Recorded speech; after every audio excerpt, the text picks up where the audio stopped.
तो भी लोग नहीं एक्सेप्ट कर रहे, तो दूसरा रास्ता तो निकालना ही पड़ता है ना। जैसे कहते हैं ना कि डब्बे में से उंगली से अगर घी निकालना है तो कभी कभी उंगली सीधे से नहीं आता ना, टेढ़ा करना पड़ता है। तो हर रास्ता इंसान अपने जीवन में अपनाता ही है, टेढ़ा रास्ता अपनाता ही है, ताकि वो अपना काम सही से कर पाए, ताकि सुचारू रूप से उसका काम चलता रहे। लेकिन जैसे उनको पता चला, उनको उस होटल से बाहर निकाल दिया। फिर साथियों, यही से उनकी लड़ाई शुरू होती है सिस्टम के साथ। वो चुप नहीं रहे, उन्होंने आंदोलन किया, उन्होंने लोगों को एजुकेट किया और समाज को चैलेंज किया और कहा कि आपको फ्रीडम कोई नहीं देगा, आपको फ्रीडम लेनी पड़ेगी। फिर वह समय आया जब संविधान की आंधी आई, फिर वह समय आया संविधान जो असली क्रांति लाता है। फिर आया वह समय जब उन्हें भारत का संविधान बनाने की जिम्मेदारी दी गई।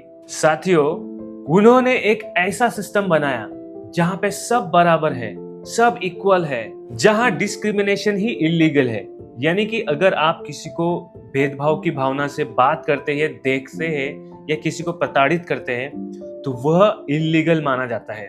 आज की डेट में कितने लोगों को यह बात पता है कि अगर आप किसी के साथ भेदभाव करते हो तो ये इलीगल एक्टिविटी है, क्योंकि लोग तो जो संविधान है उससे उनका दूर दूर तक कोई नाता नहीं है। तो हमें पता ही नहीं है संविधान है क्या, जहां हर किसी को अधिकार है। फिर उनके जीवन में एक ऐसा समय आता है जहां पे वो एक बहुत बड़ा डिसीजन लेते हैं, बहुत बड़ा डिसीजन, जो है धर्म परिवर्तन का। 1956 में उन्होंने बौद्ध धर्म अपनाया, क्योंकि वह ऐसी जगह जीना चाहते थे जहां पे उन्हें इंसान समझा जाए, इंसान, ना कि अछूत।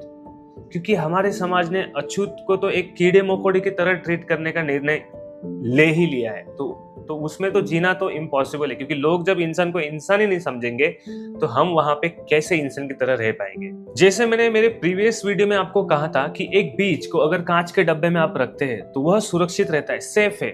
लेकिन वही बीज अगर जमीन में बोता है, जमीन में गड़ता है, मिट्टी में मिल जाता है तो वह एक पेड़ बन के बाहर आता है। तो वही इंसान की भी एक कहानी है। अगर वह सेफ जोन में रहेगा तो वो सेफ है, बट लेकिन जब तक वो चैलेंजेस नहीं लेगा, जब तक वो अपने आप को जमीन में विरह ना कर दे, उसका विलय ना कर ले, फिर उसके बाद जो उसके अंदर से निकलेगा, जो उसके बाद जो वो बन जाएगा एक्सपीरियंस के बाद, तो वो उसका एक अलग